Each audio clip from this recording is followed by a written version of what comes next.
میرے بھائیوں، پہلا کوسچن بڑا کریٹیکل ہے۔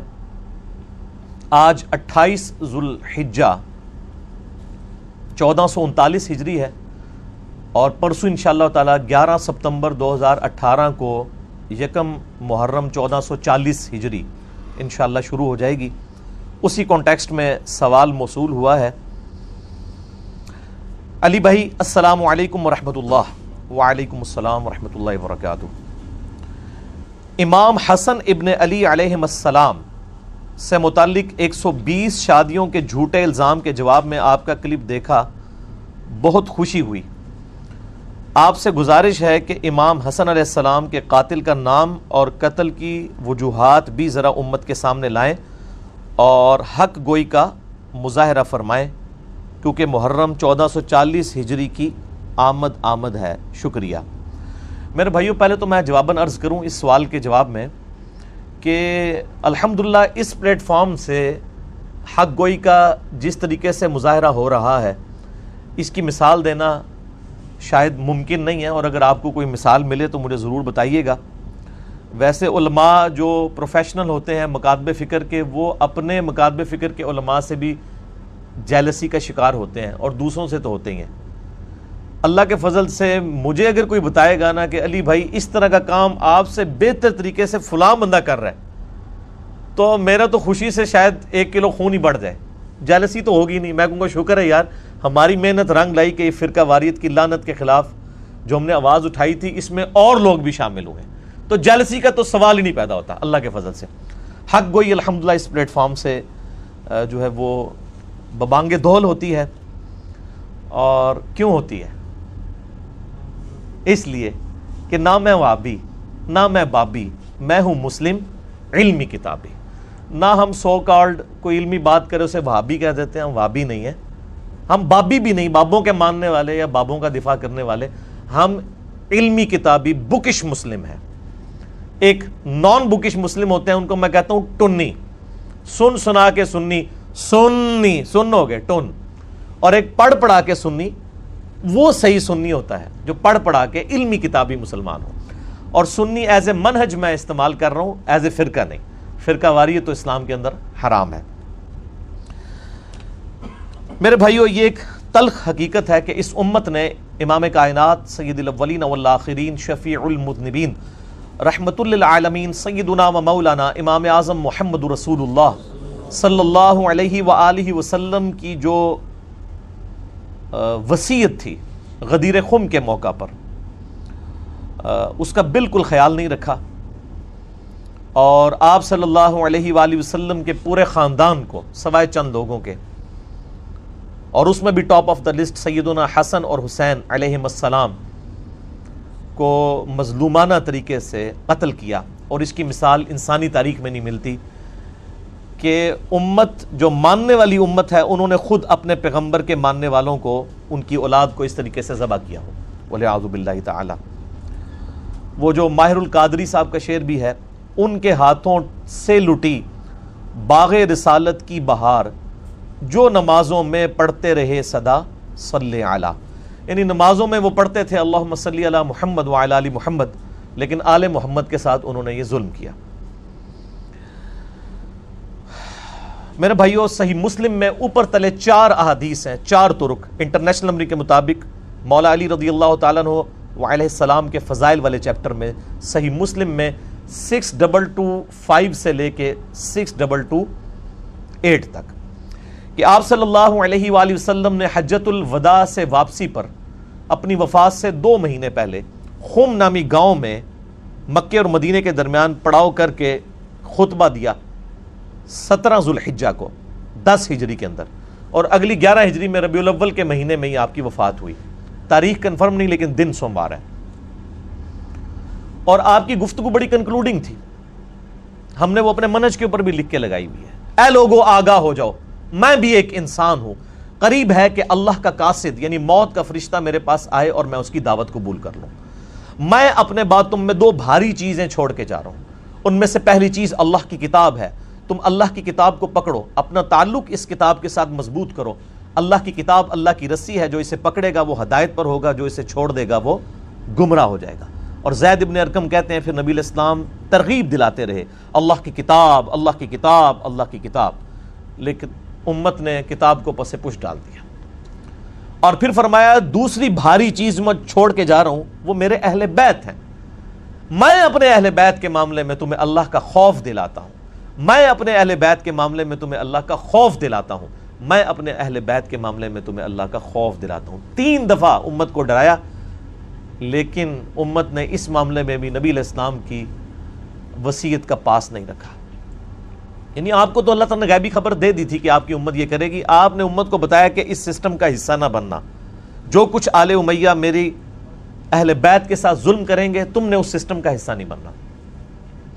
لیکن آپ دیکھ لیں امت نے پھر کس طریقے سے یعنی اہل بیت کے ساتھ ظلم کیا، اور جس کی یعنی ہیٹ آج تک ہم محسوس کر رہے ہیں، وہ تکلیف آج تک ہمیں کاٹنی پڑ رہی ہے، وَلِعَوْذُ بِاللَّهِ تعالی۔ اور اس امت نے اگر یہ کام نہ کیا ہوتا تو آج امت کی حالت مختلف ہوتی، اس آزمائش سے ہمیں نہ گزرنا پڑتا۔ اور ضمناً مجھے وہ حدیث یاد آ گئی صحیح بخاری میں انٹرنیشنل نمبر کے مطابق 3748 سیدنا حسن و حسین علیہم السلام والے فضائل والے چیپٹر میں،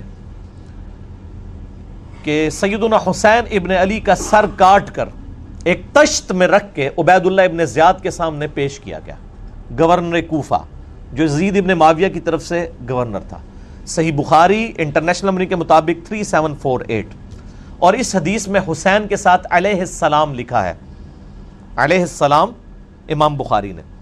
آپ sunna.com ویب سائٹ میں عربی والا پورشن دیکھ لیں، مکتبۃ الشاملہ دیکھ لیں، اور بیروت کی چھپی ہوئی عربی کتابیں دیکھ لیں، آپ کو ملے گا۔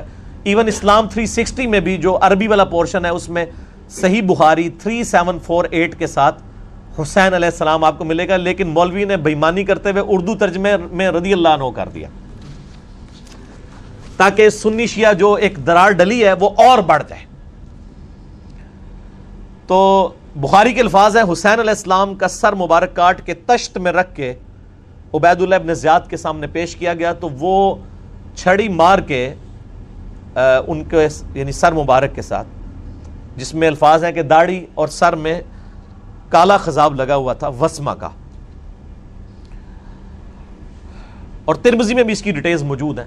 اس نے کلام کیا تو انس ابن مالک تڑپ اٹھے، اور انہوں نے کہا کہ حسین ابن علی نبی علیہ السلام کے سب سے زیادہ ہم شکل تھے، یعنی یہ حسین ابن علی جو ہیں وہ نبی علیہ السلام کے ہم شکل تھے۔ اسی طریقے سے صحیح بخاری میں ہی آتا ہے انٹرنیشنل نمبر کے مطابق 3753، اسی سے ہی 5 احادیث آگے، کہ عبداللہ بن عمر رضی اللہ تعالی عنہما وعلیہم السلام سے کسی نے حج کے دوران یہ مسئلہ پوچھا کہ اگر کوئی شخص احرام کی حالت میں مکھی یا مچھر کو مار دے تو اس کا وہ کیا دم دے گا یا کوئی کفارہ دے گا؟ تو آپ نے یہ پوچھا یہ کون پوچھ رہا ہے؟ تو انہوں نے کہا یہ عراقی پوچھ رہا ہے، اور ظاہر ہے وہ عراق کا گورنر ہی تھا یزید کا، عبید اللہ ابن زیاد۔ آپ نے فرمایا یہ عراقی مجھ سے یہ مسئلہ پوچھتے ہیں کہ احرام کی حالت میں مکھی یا مچھر کو مارنے کا کفارہ کیا ہے، حالانکہ ان عراقیوں نے اللہ کے نبی کے نواسے کو قتل کیا ہے، جس کے بارے میں نے نبی علیہ السلام سے خود سنا تھا کہ حسن و حسین دنیا میں میرے 2 پھول ہیں۔ اللہ کی لعنت ہو ان لوگوں پر جنہوں نے حسین ابن علی یا حسن ابن علی کو مظلومانہ شہید کیا، اور اللہ کی رحمت ہو، کروڑیں رحمتیں ہوں ان محدثین پر جنہوں نے یہ سچائی امت تک پہنچائی اور سنی شیعہ ٹسل کا شکار نہیں ہوئے۔ میرے بھائیو، آج کے اس کوسچن کو کہ حسن ابن علی کا قاتل کون ہے، کیونکہ ابھی محرم کا مہینہ شروع ہونے والا ہے، آج 9 ستمبر ہے، 11 ستمبر کو یکم محرم 1440 ہجری ہوگی، تو حسین علیہ السلام کے اوپر زیادہ گفتگو ہو رہی ہوتی ہے، حالانکہ حسن ابن علی کو بھی شہید کیا گیا، ان کو زہر دے کے قتل کیا گیا۔ ان کا قاتل کون ہے اس کو میں احادیث کی روشنی میں بعد میں ڈسکس کروں گا۔ شروع میں اہل حدیث علماء کے 3 ریفرنسز کوٹ کروں گا، کیونکہ اس وقت پریکٹیکلی سعودیہ اور ایران ٹسل کے اندر یزیدیت اور ناسبیت، یعنی حسین علیہ السلام سے بغض یزیدیت اور مولا علی علیہ السلام سے بغض ناسبیت، اس کا پریکٹیکل جھنڈا اس وقت بعض اہل حدیث علماء نے اٹھایا ہوا ہے، سارے اہل حدیث کی نہیں بات کر رہا، بعض، اور بعض تو ماشاءاللہ پھر انہوں نے ناسبیت کا رد کیا ہے، جیسے شیخ زبیر علی زئی رحمہ اللہ تعالی ہے، المتوفی 1435 ہجری، بمطابق 10 نومبر 2013 ان کی ڈیتھ ہوئی، اور مولانا اسحاق صاحب فیصل آباد والے رحمہ اللہ تعالی المتوفی 28 اگست 2013، دونوں ایک ہی سال فوت ہوئے۔ میرے دونوں استاد ایک ہی سال میں، ایک اگست کے مہینے میں اور دوسرے نومبر کے مہینے میں 2013 کے اندر۔ اللہ تعالیٰ ان کی قبروں کو نور سے بھرے، انہیں نیک کاموں کا اجر عطا فرمائے، ان کی برائیوں سے درگزر فرمائے۔ ان دونوں نے یعنی اہل بیت کے دفاع کا وہ حق ادا کیا جو شاید سو کالڈ وہ لوگ جو اہل بیت کی محبت کا دم بھرتے ہیں انہوں نے بھی نہیں دیا۔ اسی لیے میں دیکھتا ہوں کہ ان لوگوں کی سائٹس کے اوپر بھی، ان لوگوں کے بھی فیس بکس اور یوٹیوب کے اوپر ان لوگوں کی ویڈیوز شیئر ہوئی ہوتی ہیں محرم کے دنوں کے اندر، الحمدللہ۔ لیکن ساتھ ہی ساتھ بعض اہل حدیث میں ہی علماء ہیں جن میں ٹاپ آف دا لسٹ ہمارے جیلم شہر کا ایک فیض عالم صدیقی تھا، ناسبی، جو قتل بھی ہو گیا بعد میں، 1988 کے راؤنڈ اباؤٹ کی بات ہے، جنہوں نے ناسبیت پھیلائی۔ اور اللہ تعالیٰ نے جیلم سے ہی، ہماری اکیڈمی سے واکنگ ڈسٹنس پہ وہ مسجد ہے، باب بگے کی مسجد اسے کہتے ہیں، جدھر فیض عالم صدیقی جمعہ پڑھایا کرتا تھا، اہل حدیث کی مسجد تھی۔ تو آپ دیکھ لیں اسی شہر سے، اس سے چند قدموں کے فاصلے سے ہی الحمدللہ کتاب و سنت کی آواز اٹھی ہے، اور دنیا کے 7 براعظموں تک اہل بیت کی محبت کی شمع جو ہے وہ روشن ہوئی ہے الحمدللہ۔ تو میں اس لیے اہل حدیث علماء کے 3 ریفرنسز سے آغاز کروں گا۔ 2 ریفرنسز جو ہیں وہ صحیح مسلم کی شرح میں جو اہل حدیث نے چھاپی ہوئی ہے، مکتبہ اسلامیہ نے بھی چھاپی ہے، باقی مکتبوں نے بھی، مکتبہ رحمانیہ نے بھی، علامہ وحید الزمان رحمہ اللہ تعالی کی، اور ایک شرح صحیح بخاری کی، وہ بھی اہل حدیث نے چھاپی ہوئی ہے، سید محمد داؤد راز رحمہ اللہ تعالی، جو انڈیا پاکستان جب نہیں بنا تھا اس سے پہلے پوری جمعیت اہل حدیث ہند کے وہ ہیڈ تھے۔ انہوں نے 8 جلدوں پہ صحیح بخاری کی شرح لکھی ہے، جو آپ کے پاس PDF اویلیبل بھی ہے عموماً نیٹ کے اوپر۔ ان کا میں ایک ریفرنس انشاءاللہ یہاں پہ کوٹ کروں گا، اور چونکہ ہماری HD ریکارڈنگ ہوتی ہے تو اسی ریکارڈنگ میں انشاءاللہ آپ کو سکرین کے اوپر HD وہ JPGs نظر بھی آ جائیں گے۔ جب اس کو ہم اپلوڈ کریں گے اس سے پہلے اس کو انشاءاللہ پبلش کروا لیں گے فرحان بھائی انشاءاللہ تعالی۔ ان کو میں نے وہ سارے JPGs جتنی بھی آج ریفرنسز آنے ہیں نا وہ انشاءاللہ آپ کو سکرین میں نظر آئیں گے انشاءاللہ تعالی، لہذا ٹینشن لینے کی ضرورت اس حوالے سے نہیں ہے۔ پہلا ریفرنس ہے میرے بھائیو شرح صحیح مسلم اہل حدیث کی، علامہ وحید الزمان۔ صحیح مسلم میں حدیث ہے انٹرنیشنل نمبر کے مطابق 6409۔ میں نے اپنے لیپ ٹاپ کے اندر وہ پہلے ہی کر کے رکھی ہے تاکہ میں آپ کو ورڈ بائی ورڈ وہ کامنٹس پڑھ کے بتا سکوں۔ یہ حدیث بڑی مشہور ہے، ابو سفیان رضی اللہ تعالیٰ عنہ کے فضائل والے چیپٹر میں صحیح مسلم 6409 کہ ابو سفیان جب ایمان لے کر آئے تو مسلم شریف کے الفاظ ہیں، انہوں نے کہا اے نبی علیہ السلام، مسلمان مجھ سے تو نہ صحیح طریقے سے گفتگو کرتے ہیں اور نہ ہی میرے پاس بیٹھتے ہیں، تو میری کچھ خواہشات ہیں، اگر آپ وہ پوری کر دیں تو اس کی وجہ سے مسلمانوں کا دل میری طرف مائل ہوگا۔ ظاہر ہے پوری زندگی ابو سفیان نے نبی علیہ السلام کی مخالفت کی۔ ابو جہل تو صرف بدر میں آیا تھا نا، اس کے بعد ساری جنگیں ابو سفیان نے لڑی تھی، فتح مکہ کے موقع پہ وہ مسلمان ہو گیا، تو ظاہر ہے کوئی سوئچ تو آن نہیں ہونا تھا کہ ایک دن میں ہی لوگ اس سے محبت کرنا شروع کر دیتے۔ تو مسلم شریف کے الفاظ ہیں، انہوں نے کچھ یعنی ریکویسٹ کی، ان میں سے ایک ریکویسٹ یہ تھی کہ میرے بیٹے معاویہ کو اپنا منشی بنا لیجئے۔ یہ یعنی علامہ وحید الزمان صاحب کا ترجمہ میں پڑھ رہا ہوں، یہ منشی کوئی نٹوریس ورڈ نہیں ہے، اسسٹنٹ کہہ لیں، کلرک کہہ لیں انگلش میں، یعنی اپنا اسسٹنٹ رکھ لیں، چونکہ یہ کاتب بھی تھے تو ان کو کاتب کے طور پہ آپ رکھ لیں۔ تو اس حدیث کے اینڈ پہ جو راوی ہے نا زمیل، ان کے الفاظ ہیں، وہ کہتے ہیں کہ ابو سفیان اس دن جو کچھ نبی علیہ السلام سے مانگ رہا تھا نا، آپ اس کے جواب میں ایگری کرتے جا رہے تھے، کیونکہ آپ علیہ السلام کی عادت تھی کہ آپ انکار نہیں کیا کرتے تھے۔ تو اس طریقے سے سفارشی طور پر ابو سفیان نے اپنے بیٹے معاویہ ابن ابی سفیان رضی اللہ تعالیٰ عنہما کو جو ہے نبی علیہ السلام کے منشی کے طور پہ، اسسٹنٹ کے طور پہ، کاتب کے طور کے اوپر بھرتی کروایا۔ باقی وہ کاتب وحی اور باقی ڈیٹیلز وہ میرا کلپ آپ دیکھ لیں، حضرت معاویہ کے بارے میں لاکھوں لوگوں نے دیکھا ہے، کیا حضرت معاویہ کاتب وحی تھے رضی اللہ تعالیٰ عنہ؟ تو میں نے بتایا کہ ہاں کاتب وحی تھے، لیکن ساتھ کچھ اور حقائق بھی جڑے میں جو آج میں ڈسکس نہیں کروں گا۔ اچھا اس حدیث کی شرح میں صحیح مسلم 6409 میں آپ ذرا ورڈ بائی ورڈ اہل حدیث عالم علامہ وحید الزمان کے کومنٹس اور اہل حدیث ہی چھاپ رہے ہیں، یہ ذرا سنیے. یہ آپ صلی اللہ علیہ وآلہ وسلم کا حسن خلق تھا، یعنی آپ علیہ السلام کا حسن اخلاق تھا اور مصلحت بھی تھی، کیونکہ ابو سفیان کافروں کا سردار تھا. اس کی تالیف قلب بھی ضروری تھی، ہر چند ابو سفیان کا اسلام پہلے پہل تو جان کے ڈر سے تھا، مگر بعد میں شاید وہ پختہ ہو گیا ہو، اور جب آدمی اسلام لایا تو اس کے قصور اور کفر کے وقت کے سب گناہ معاف ہو جاتے ہیں. آپ صلی اللہ علیہ وآلہ وسلم نے تو وحشی قاتل حمزہ کا بھی اسلام قبول کر لیا تھا، لیکن اس پر بھی ابو سفیان کا خاندان نبوی صلی اللہ علیہ وآلہ وسلم کا ہمیشہ دشمن رہا. ابو سفیان عمر بھر حضرت صلی اللہ علیہ وآلہ وسلم سے لڑتا رہا اور صدہا مسلمانوں کو اس نے شہید کیا، اور اس کے بیٹے معاویہ ابن ابی سفیان نے جناب امیر المومنین خلیفہ برحق علی مرتضیٰ شیر خدا رضی اللہ تعالی عنہ کا مقابلہ کیا اور جنگ صفین میں ہزاروں مسلمانوں کا خون کیا. اور پھر اس کے بیٹے یزید نے تو ستم ہی ڈھایا، سیدنا حسن کو زہر دلوایا اور سیدنا حسین کو ایسے ظلم سے شہید کرایا جس کا حال لکھنے سے قلم کانپتا ہے. علامہ وحید الزمان صاحب لکھ رہے ہیں کہ حسن و حسین کے قاتل کون ہیں؟ آل امیہ. اور دیکھیں وہ کہندے پورا خاندان پڑ کے رکھ چھڑیا. انہوں نے کہا دادا جڑا ہے وہ نبی نال لڑدا رہا، پیو یزید دا جڑا ہے وہ علی نال لڑدا رہا، تے پتر نے حسن حسین نو شہید کروایا، جس کا حال لکھنے سے قلم کانپتا ہے. پھر یزید کے بعد سارے خلفائے بنو امیہ سوائے عمر بن عبدالعزیز کے خاندان نبوی کے دشمن ہی رہے اور ہمیشہ درپے ایذا ہی رہے، اور دنیائے ادنا کے واسطے اپنی آخرت کو تباہ کرتے رہے. لا حول ولا قوت الا باللہ، یہ انہوں نے لکھا ہے ساتھ. تو بس میرے خیال ہے اس پہ مجھے مزید کوئی کمنٹس دینے کی ضرورت نہیں ہے.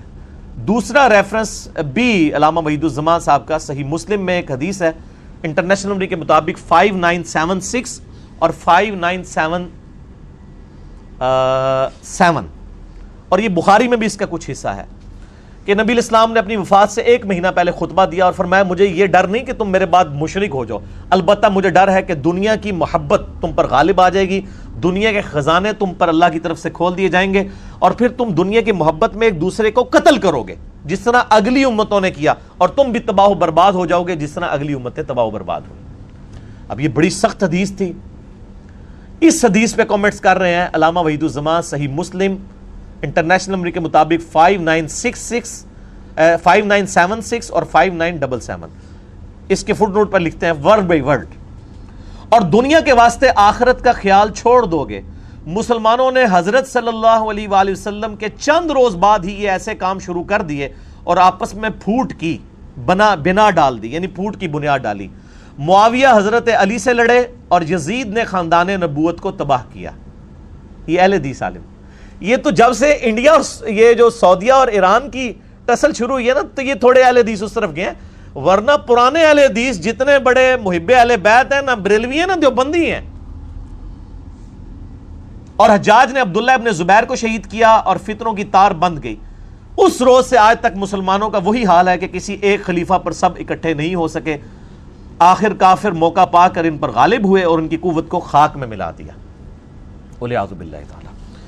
اب انہی کے روحانی شاگرد ہیں سید داود راز، جو کمبائنڈ جمعیت اہل حدیث انڈیا پاکستان کے صدر تھے اور علامہ وحید الزمان صاحب کو اپنا مرشد مانتے ہیں. جگہ جگہ وہ صحیح بخاری کی شرح میں ان کے ریفرنسز کوٹ کرتے ہیں.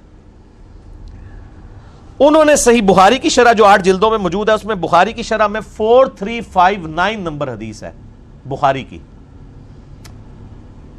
اس کی شرح کرتے ہوئے کیا لکھتے ہیں؟ یہ بخاری کی حدیث ہے کہ جریر ابن عبداللہ رضی اللہ تعالیٰ عنہ یمن کے سفر پہ تھے اور اسی دوران نبی الاسلام کی پیچھے ڈیتھ ہو گئی اور حضرت ابوبکر کو خلیفہ چن لیا گیا، اور ابھی یہ مدینہ شریف آئے نہیں تھے. تو راستے میں ان کی ملاقات ذو امر نامی ایک شخص سے ہوئی جس تک آلریڈی نبی علیہ السلام کی وفات کی خبر پہنچ چکی تھی. وہ بڑا جہاندیدہ بندہ تھا، اس کے پاس یعنی علم بھی تھا. انہوں نے بڑے حسن سلوک کے ساتھ اس کے ساتھ معاملہ کیا. تو جاتے جاتے اس نے نا ان کو ایک نصیحت کی جو بخاری میں 4359 نمبر حدیث کے اندر امام بخاری نے نقل کی ہے. وہ شخص کہتا ہے کہ چونکہ تم نے مجھ پر احسان کیا ہے میں تمہیں ایک بات بتاؤں گا کہ تم اہل عرب اس وقت تک خیر و بھلائی کے ساتھ رہو گے جب تک تمہارا طرز عمل یہ ہوگا کہ جب تمہارا کوئی امیر وفات پا جائے تو تم اپنا کوئی اور امیر مقرر کر لو، لیکن جب امارت کے لیے تلوار تک بات پہنچ جائے گی تو تمہارے امیر بادشاہ بن جائیں گے، وہ بادشاہوں کی طرح غصہ ہوا کریں گے اور انہی کی طرح خوش ہوا کریں گے۔ یعنی جب خلافت ختم ہوگی اور ملوکیت آئے گی پھر وہ دنیا دار بادشاہ ہوں گے۔ یہ بخاری کے الفاظ ہیں، کانت بالسیف کانوا ملوکا یغضبون غضب الملوک ویرضون رضا الملوک۔ اس پہ حدیث مکمل ہوئی ہے۔ اس کی شرح میں سید داود راز کیا لکھتے ہیں، ذو امر کی آخری نصیحت جو یہاں مذکور ہے وہ بالکل ٹھیک ثابت ہوئی۔ خلفائے راشدین یعنی ابوبکر، عمر، عثمان و علی کے زمانے تک خلافت مسلمانوں کے مشورے اور صلاح سے ہوتی تھی۔ اس دور کے بعد کسرا اور قیصر کی طرح یعنی رومن اور پرشین امپائر کے ہیڈ جس طرح اپنے بچوں کو خلیفہ بناتے تھے، ان کی طرح طاقت کے بل پر بادشاہ بننے لگے اور مسلمانوں کا شرازہ منتشر ہو گیا۔ حضرت امیر معاویہ رضی اللہ تعالیٰ عنہ نے جب خلافت یزید کا اعلان کیا تو کئی بابصیرت صحابہ نے ان کو صاف کہہ دیا تھا کہ آپ سنت رسول کو چھوڑ کر کسرا اور قیصر کی سنت کو زندہ کر رہے ہیں۔ یہ بخاری میں ہے 4827 نمبر، اور میں نے اپنے پمفلٹ میں ساری حدیثیں ڈالی ہیں، آپ کو تعارف بھی کروا دوں گا۔ یہ داؤد راز لکھ رہے ہیں کہ قیصر و کسرا کی جو طریقہ تھا ان کو کس نے زندہ کیا۔ بہرحال اسلامی خلافت کی بنیاد امرہم شورا بینہم پر ہے، جس کو ترقی دے کر آج کی جمہوریت لائی گئی ہے۔ اگرچہ اس جمہوریت میں بہت خرابیاں ہیں تاہم شورا کی ایک ادنا جھلک ہے، اور میرا بھی یہی موقف ہے کہ جو اسلامک ڈیموکریسی ہے یہ خلفائے راشدین کی ایک ماڈرن فارم ہے خلافت راشدہ کی، اور یہ دیکھ لیں سید داؤد راز صاحب نے بھی یہی لکھا ہوا ہے الحمدللہ۔ یہ 3 ریفرنسز تھے اہل حدیث علماء کے۔ اب یہ ٹاپک ایسا ہے کہ میں اس پہ گھنٹوں فی البدی بول سکتا ہوں، آپ کو پتہ ہے میری تو اسپیشلٹی جن ٹاپکس میں ان میں یہ بھی ہے ایک، لیکن to cut the story short میں آپ کو صرف ایک ریسرچ پیپر کا ہی تعارف کرواؤں گا جو میں اکثر کرواتا ہوں۔ یہ میرا ریسرچ پیپر ہے میرے بھائیوں، ریسرچ پیپر نمبر 5B، واقعہ کربلا کا حقیقی پس منظر 72 صحیح الاسناد احادیث کی روشنی میں۔ 72 کیا میں نے نسبت لی ہے شہدائے کربلا کی نسبت سے، ورنہ اس میں احادیث 200 سے زیادہ ہیں۔ اکثر احادیث بخاری اور مسلم سے ہیں، عربی میں بھی ہے، اردو میں بھی ہے، ہندی میں بھی ہے، انگلش میں بھی ہے، فارسی کا کام بھی ہونے والا ہے، پشتو اور بنگالی میں بھی لوگوں نے کام شروع کر دیا ہے الحمدللہ۔ میں نے اس میں ٹروتھ ریویل کیا ہے، یہ جعلی پس منظر نہیں، خیالی پلاؤ نہیں ہے۔ اور یہ ایک عبداللہ ابن سبا تھا، پوری امت کی مت مار دی اس نے، ایک کریکٹر گھڑا جو کہ مولا علی کے دور میں آیا تھا، شہادت عثمان میں اس کا کوئی تعلق نہیں ہے، صرف آل امیہ کی بدماشیوں کو چھپانے کے لیے انہوں نے یہ ایک جھوٹ گھڑا۔ اس کو تو مولا علی نے خود قتل کروایا تھا عبداللہ ابن سبا کو، وہ بعد کی پیداوار ہے، اس کو کھاتے میں ڈال دیا۔ میں نے یہ سارا ٹروتھ احادیث سے ریویل کیا ہے، یہ کوئی بنو امیہ یا بنو عباس کی لکھوائی بھی تاریخ نہیں ہے، یہ وہ احادیث کی کتابیں جو سامنے رکھی ہوئی ہیں۔ کیوں؟ کیونکہ نام ہے وہابی، نام ہے بابی، میں ہوں مسلم علمی کتابی۔ اس میں آپ کو خلافت راشدہ کا پتہ چلے گا، شہادت عثمان کے اصلی اسباب کیا ہے وہ پتہ چلیں گے، جنگ جمل صفین نہروان کے اوپر مولا علی کی حقانیت پتہ چلے گی، شہادت حسن کے بارے میں احادیث مل جائیں گی۔ آج جتنی احادیث میں ڈسکس کروں یہ ساری اس کے اندر موجود ہے۔ صلح حسن کی شرائط کیا تھی جن کو پورا نہیں کیا گیا، شہادت حسین علیہ السلام، یہ پوری ڈیٹیلز آپ کو انشاءاللہ 200 احادیث اس کے اندر مل جائیں گی۔ یہ آپ سافٹ کاپی ڈاؤن لوڈ کر سکتے ہیں ہماری ویب سائٹ ahlsunnatpak.com پہ جائیں، بکس اینڈ ریسرچ پیپرز والے پورشن میں جائیں، 5B ریسرچ پیپر ہے، ساری زبانوں میں آپ ڈاؤن لوڈ کریں جو مینلی ہیں، عربی میں، اردو میں، ہندی میں اور انگلش میں، اور آپ اس کی ہارڈ کاپی بھی گھر میں مفت منگوا سکتے ہیں۔ اس کے لیے آپ فون کریں ہمارے عثمان بھائی کو، ان کے فون کی ٹائمنگ ہے صبح 9 سے لے کر 12:45 بجے تک روزانہ، اور شام کو عصر سے لے کر مغرب تک۔ ان کا نمبر ہے +92 321 5900 پاکستان میں کریں گے تو 0321 5900 ان کو کال کریں۔ انشاءاللہ یہ ڈاک میرے تمام ریسرچ پیپرز انکلوڈنگ 5B آپ کے گھر انشاءاللہ بالکل مفت آ جائیں گے انشاءاللہ تعالی، تو آپ منگوا سکتے ہیں۔ میرے بھائیو 5B ریسرچ پیپر میں ہی 50 نمبر سیریل کے اوپر وہ حدیث موجود ہے جس میں ذکر ہے کہ حسن ابن علی کو زہر دے کر شہید کیا گیا، اور یہ حدیث جو ہے وہ المصنف ابن ابی شیبہ میں انٹرنیشنل نمبرنگ کے مطابق 37,359 ہے، اور جو مکتبہ رحمانیہ نے PDF چھاپا ہوا ہے نا اردو میں، اس میں ہے 38,514۔ وہ انشاءاللہ JPG ہم اس کے اوپر ڈسپلے بھی کر دیں گے، آپ کو وہ حدیث نظر آ جائے گی۔ یہ حدیث المصنف ابن ابی شیبہ میں موجود ہے اور المستدرک للحاکم میں بھی ہے انٹرنیشنل نمبر کے مطابق 4816۔ اور ہمارے جیلم شہر کے بہت بڑے ایک محدث شیخ غلام مصطفیٰ ظہیر صاحب حافظہ اللہ تعالی من الجنت والناس، شیخ زبیر علی زئی صاحب کے شاگرد ہیں، انہوں نے اس حدیث کی سند کو صحیح ڈکلیئر کیا اور ان کا رسالہ ہے السنہ 26 نمبر میں انہوں نے یہ حدیث نقل کی، اور اس کے باقی بھی انہوں نے کئی ایک طریق تھے ان کے سارے ریفرنسز اس کے اندر کوٹ کیے، انشاءاللہ ہم JPG میں وہ بھی یہاں پر ایڈ کر دیں گے کہ حسن ابن علی کو زہر دے کر شہید کیا گیا۔ وہ حدیث آپ کو میں ورڈ بائی ورڈ المصنف ابن ابی شیبہ سے پڑھ کے سنا بھی دیتا ہوں تاکہ آپ کو یہ بات پتہ بھی چل جائے۔ حضرت عمیر ابن اسحاق تابعی روایت کرتے ہیں کہ میں اور ایک آدمی، ان کا کوئی دوست تھا، حضرت حسن ابن علی کی عیادت کے لیے حاضر ہوئے۔ حسن ابن علی اس وقت اس آدمی سے کہنے لگے کہ مجھ سے پوچھ لو اس سے پہلے کہ تم مجھ سے کچھ پوچھ نہ سکو، یعنی میری موت کا وقت قریب ہے، کوئی علمی بات ڈسکس کرنی ہے تو مجھ سے کر لو۔ آپ دیکھیں کہ علم کتنی بڑی چیز ہے، یعنی اہل بیت میں سے پھر نبی علیہ السلام کے نواسے سیدنا حسن ابن علی، وہ موت کے وقت بھی کہہ رہے ہیں کہ کوئی علمی بات مجھ سے ڈسکس کرو۔ اس لیے میں کہتا ہوں علم حاصل کرنا یا علم سکھانا یہ ہزاروں سال کی عبادت سے بہتر ہے، نفلی عبادت سے، اس سے پہلے کہ تم مجھ سے پوچھ نہ سکو۔ ان صاحب نے کہا کہ میں آپ سے کچھ نہیں پوچھنا چاہتا، اللہ تعالیٰ آپ کو عافیت عطا کرے۔ راوی نے فرمایا کہ حضرت حسن کھڑے ہوئے اور بیت الخلاء میں داخل ہوئے، پھر بیت الخلاء سے واپس ہمارے پاس تشریف لائے اور ارشاد فرمایا میں تمہاری طرف نہیں نکلا یہاں تک کہ میں نے اپنے جگر کا ایک ٹکڑا پھینکا ہے جس کو میں اس لکڑی سے الٹ پلٹ کر رہا تھا۔ یعنی وہ ٹائلٹ گئے تو ان کو پیشاب کے اندر یا انہوں نے وامٹنگ کی، الٹی کے اندر ان کے جگر کے ٹکڑے کٹ کے نکلے، چونکہ بڑا سخت زہر دیا گیا تھا۔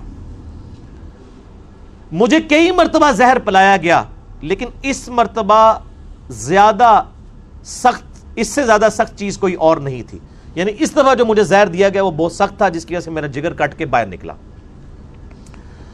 اللہ کی لعنت ہو ان لوگوں پر جنہوں نے حسن ابن علی کے ساتھ یہ ظلم کیا، حسین ابن علی کے ساتھ ظلم کیا، ان پہ اللہ کی لعنت، اللہ کے فرشتوں کی لعنت، تمام لعنت کرنے والوں کی لعنت، آمین۔ حضرت عمیر تابعی کہتے ہیں اگلے دن ہم صبح کے وقت دوبارہ عیادت کے لیے گئے تو وہ اس وقت جان کنی کی حالت میں تھے، یعنی وہ حالت نزع میں تھے۔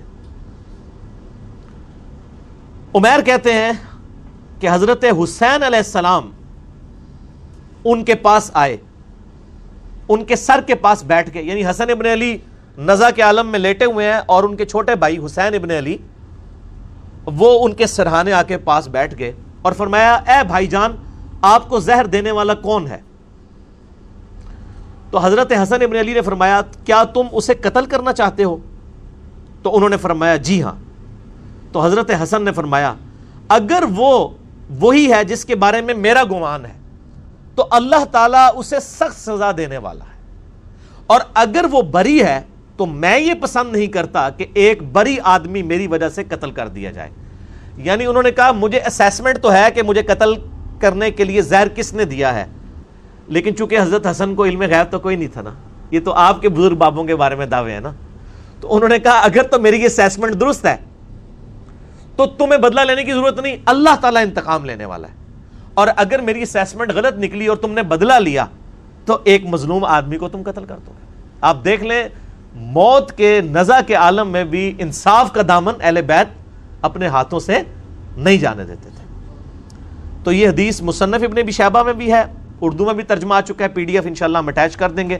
المصنف ابن ابی شیبہ کے علاوہ یہ المستدرک للحاکم میں موجود ہے جس کا میں نے حوالہ الحمدللہ دے دیا۔ اب رہا میرے بھائیوں کہ حسن ابن علی کو یہ زہر دیا کس نے تھا؟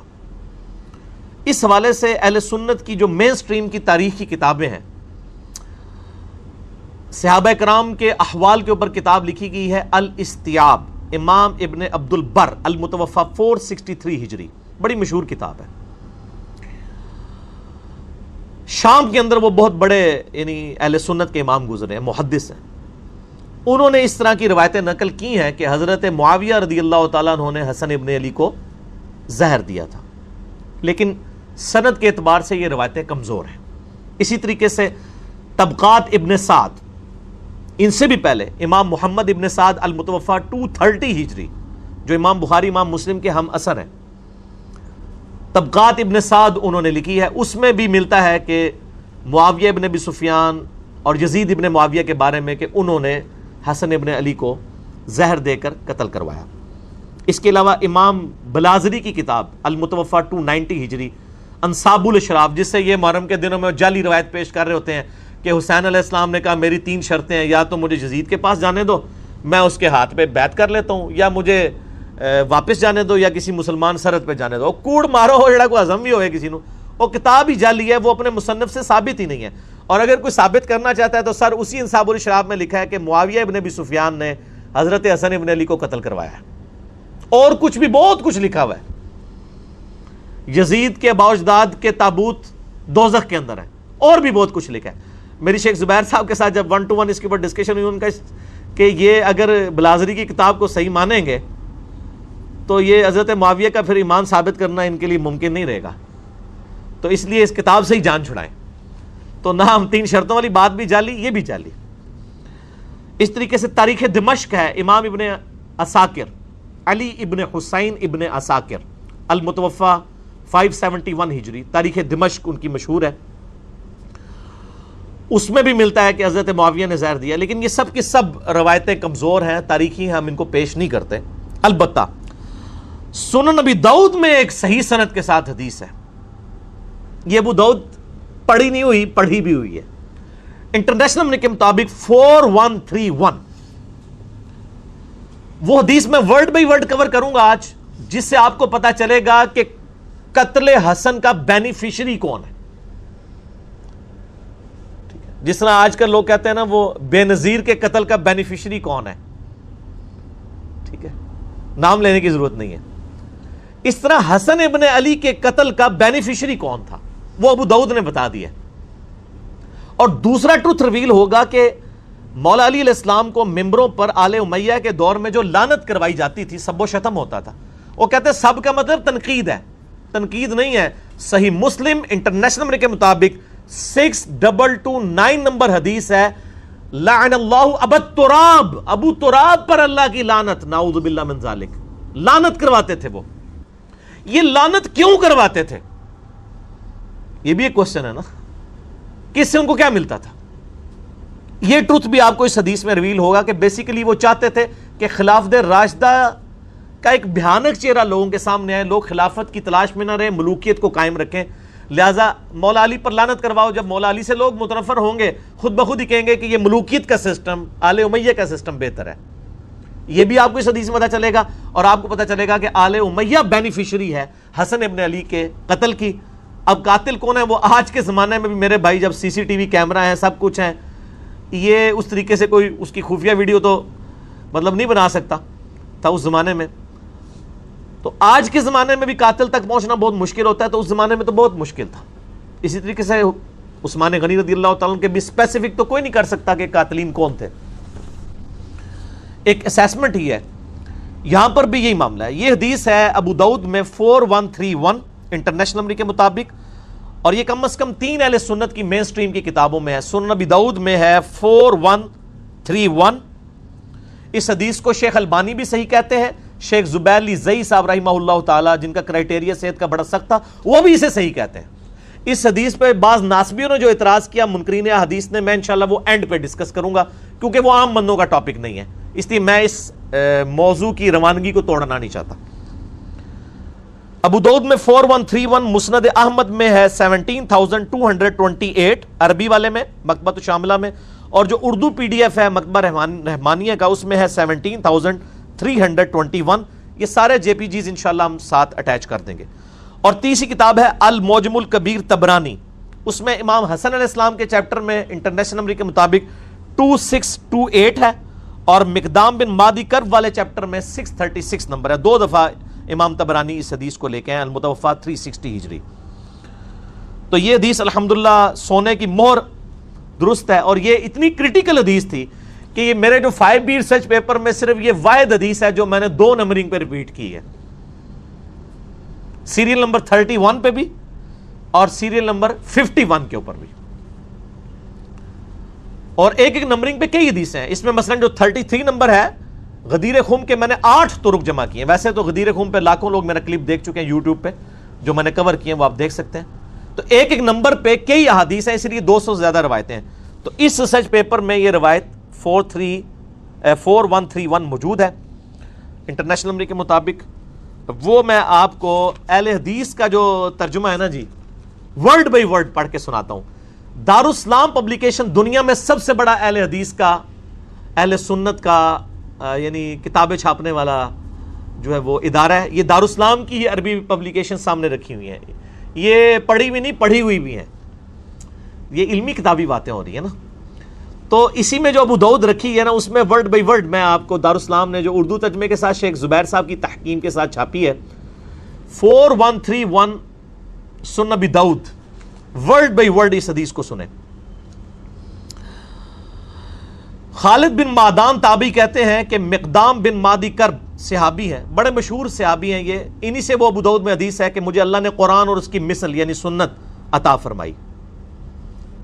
مقدام بن مادی کرب عمر بن اسود اور قبیلہ بنو اسد کا ایک آدمی جو اہل قنسرین میں سے تھا, حضرت معاویہ ابن ابی سفیان رضی اللہ تعالیٰ عنہ کے پاس آئے جب وہ شام کے اندر یعنی بادشاہ تھے. معاویہ نے مقدام سے کہا کیا تمہیں معلوم ہے کہ حسن ابن علی وفات پا گئے ہیں؟ تو مقدام رضی اللہ تعالیٰ عنہ نے فوراً پڑھا انا للہ و انا الیہ راجعون. کسی مسلمان کی موت پہ کیا پڑھنا چاہیے؟ اب یہ پڑھنا ایک صحابی کا کیا یہ جرم تھا؟ جب انہوں نے یہ پڑھا تو ابو داؤد نے کیا لکھا, فقال لہ فلان, تو ایک آدمی نے, ایک مرد نے, فلاں شخص نے اس کے جواب میں کہا. اب یہ فلاں کون ہے؟ وہ حضرت معاویہ خود تھے, کیونکہ مسند احمد میں موجود ہے معاویہ نے مقدام سے کہا. ابو داؤد کی عادت ہے کہ وہ جب کسی صحابی کا غلط کام آ رہا ہو نا تو اس کو فلاں کر جاتے ہیں. ابو داؤد کے اندر کئی مثالیں میں نے اس پمفلٹ میں لکھی ہیں. جب فلاں شخص فلاں کو ملنے کوفے آیا تو علی پر لعنت کروائی. وہ سنن نسائی الکبریٰ کے اندر ہے کہ جب معاویہ ابن ابی سفیان مغیرہ ابن شعبہ کو ملنے کے لیے کوفہ آئے تو حضرت علی پہ لعنت کروائی. تو ابو داؤد نے فلاں فلاں کر دیا. میرا یوٹیوب پہ کلپ لاکھوں لوگ دیکھ چکے ہیں. سنی اور شیعہ کی کتابوں میں حق چھپانے کی مثالیں. یہی کام ناج البلاغہ میں جب مولا علی کا خطبہ حضرت عمر کے بارے میں آیا تو شیعہ نے بھی وہاں پہ وہ فلاں شخص پہ اللہ کی رحمت ہو, اس نے دین کے لیے یہ خدمات کی. یہ کام شیعہ نے بھی پایا ہے تو کام سنیہ نے بھی پایا ہے. ٹھیک ہے نا جی. تو جدو کوئی کام پائے تو اس کام سے رسی کاٹ سکنے ہیں. اللہ دے فضل. یہ میں کوئی تکبر کے طور پہ نہیں, میں جسٹ جوک کے طور پہ بول رہا ہوتا ہوں, کیونکہ نہ میں وہابی نہ میں بابی, میں ہوں مسلم علمی کتابی. تو حضرت معاویہ نے کہا, مسند احمد میں بھی اور المعجم الکبیر طبرانی میں بھی موجود ہے جو میں نے نمبر بتایا, کہ حضرت معاویہ نے یہ کہا کہ مقدام کیا تم حسن کے مرنے کو مصیبت سمجھتے ہو؟ انا للہ و انا الیہ راجعون. میں نے کہا تھا نا آپ کو پتا چلے گا قاتل کون ہے یہ تو ہم نہیں کہتے, لیکن بینیفیشری کون ہے, خوشی کسے ہوئی حسن کے مرنے پر؟ آل امیہ کو. انہوں نے کہا, اب مقدام بن مادی کرب کو بڑا غصہ آیا. انہوں نے کہا میں حسن کی وفات کو مصیبت کیوں نہ سمجھوں جبکہ رسول اللہ صلی اللہ علیہ وآلہ وسلم نے ان کو اپنی گود میں بٹھایا ہوا تھا اور فرما رہے تھے حسن مجھ سے ہے اور حسین علی سے ہے. یعنی مقدام بن مادی کرب کہتے ہیں میں نے نبی الاسلام کو خود دیکھا ہے کہ اپنے زانوں پہ ایک طرف حسن ابن علی کو بٹھایا ہے, دوسری طرف حسین ابن علی کو, اور کہہ رہے ہیں حسن مجھ سے ہے حسین علی سے ہے. اور یار جس نے نبی کو اتنی محبت کرتے ہوئے دیکھا ہو تو سر پھر اس شخص کی وفات کے اوپر اس کو پھر غم تو ہوگا نا.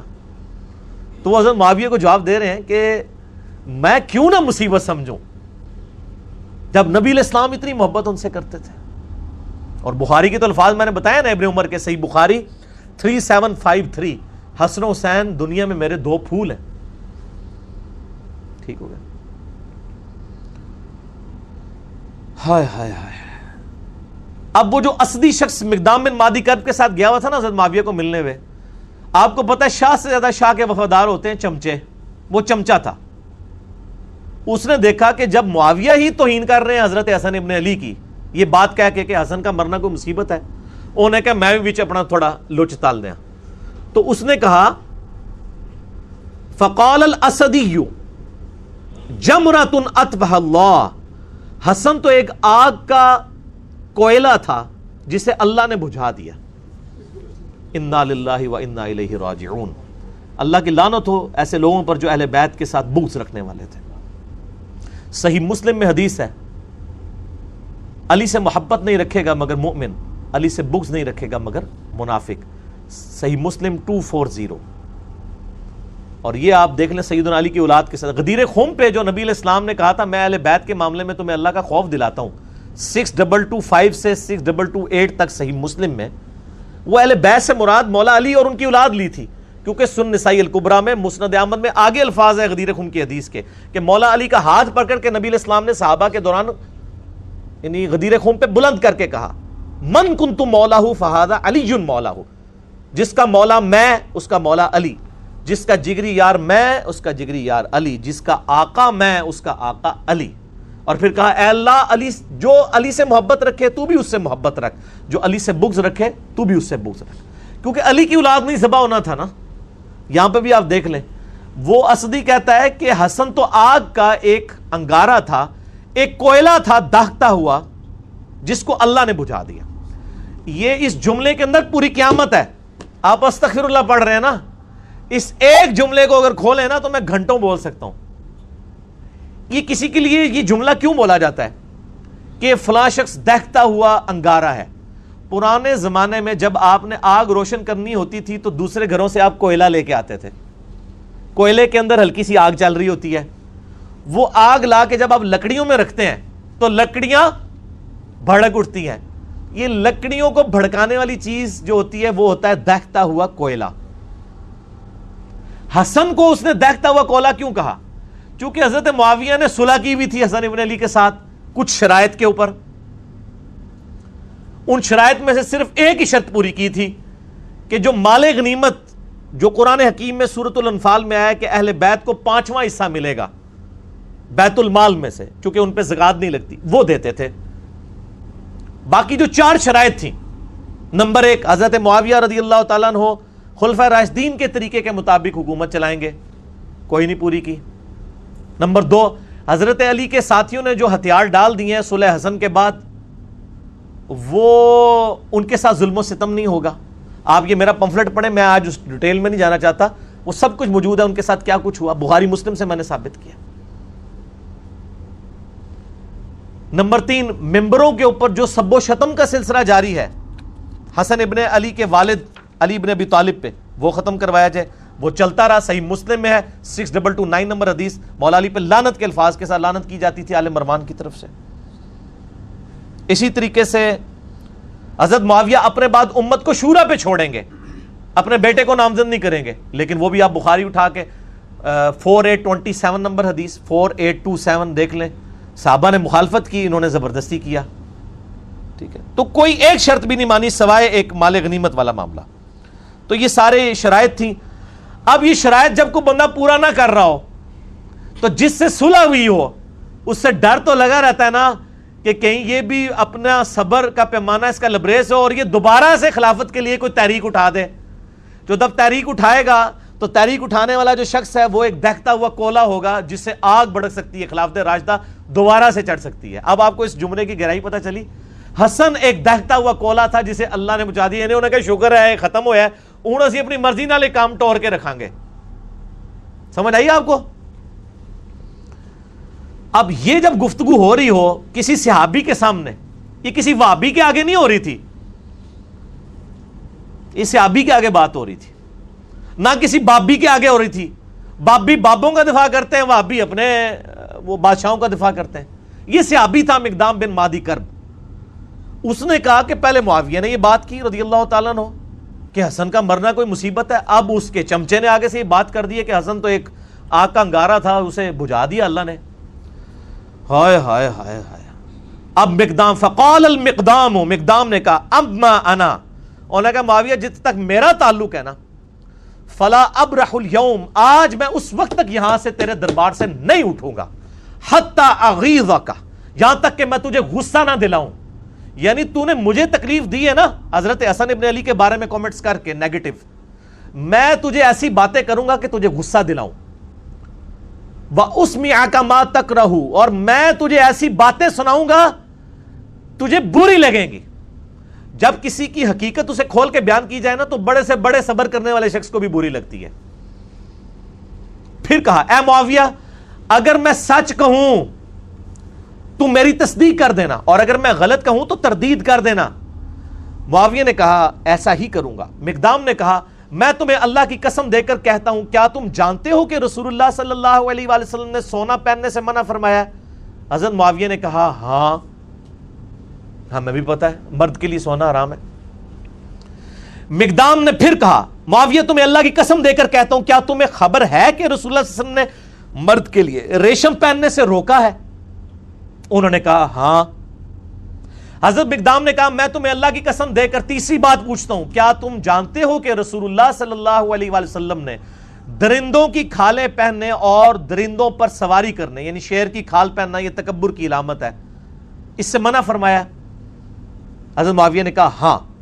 مقدام نے کہا اللہ کی قسم میں نے یہ سب کچھ تمہارے گھر میں ہوتے ہوئے دیکھا ہے اے معاویہ، یعنی تم مانتے بھی ہو کہ سونا مرد کے لیے حرام ہے، ریشم مرد کے لیے حرام ہے، درندوں کی کھالیں پہننا حرام ہے، یہ تینوں حرام کام جو تم خود جانتے ہو تمہارے گھر میں ہوتے ہیں۔ اب میں نہیں کہتا کہ حضرت معاویہ نے سونے کے کڑے یا وہ کوئی لاکٹ پہنا ہوا تھا، میرا اس نے ظن ہے کہ ان کے بال بچے ہی کرتے ہوں گے، گھر میں ظاہر ہے کہ میرے آپ کے بچے تو نہیں تھے نا، ان کے ہی ہوں گے، ہم اس نے ظن رکھتے ہیں کہ وہ خود نہیں کرتے تھے۔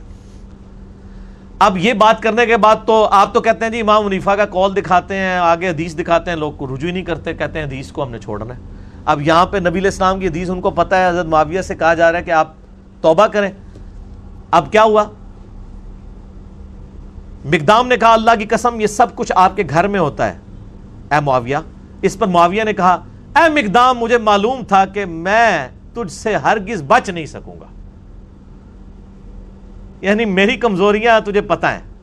حالانکہ ہونا چاہیے تھا معاویہ اے مقدام میں تمہیں گواہ کر کے کہتا ہوں آج تک جو کچھ مجھ سے ہوا میں اللہ سے توبہ کرتا ہوں، اللہ تعالیٰ یہ گناہ معاف کرے، آئندہ میں اپنی اصلاح کروں گا۔ کیونکہ آپ تو ہمیں یہی بتاتے ہیں نا کہ جب صحیح حدیث مل جائے تو وہی آپ کا مذہب ہونا چاہیے۔ آپ کہتے ہیں امام حنیفہ کے سامنے حدیثیں آتی تھی وہ پیچھے نہیں ہٹتے تھے، تو یہ امام حنیفہ سے بہت پہلے ہی معاملہ جو ہے وہ بگڑا ہوا ہے۔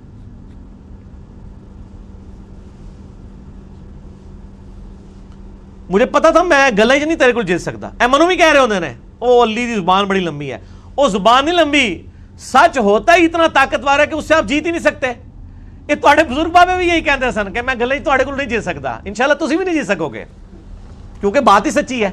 آپ دیکھ لینا اے مقدام مجھے معلوم تھا کہ میں تجھ سے ہرگز نہیں بچ سکوں گا۔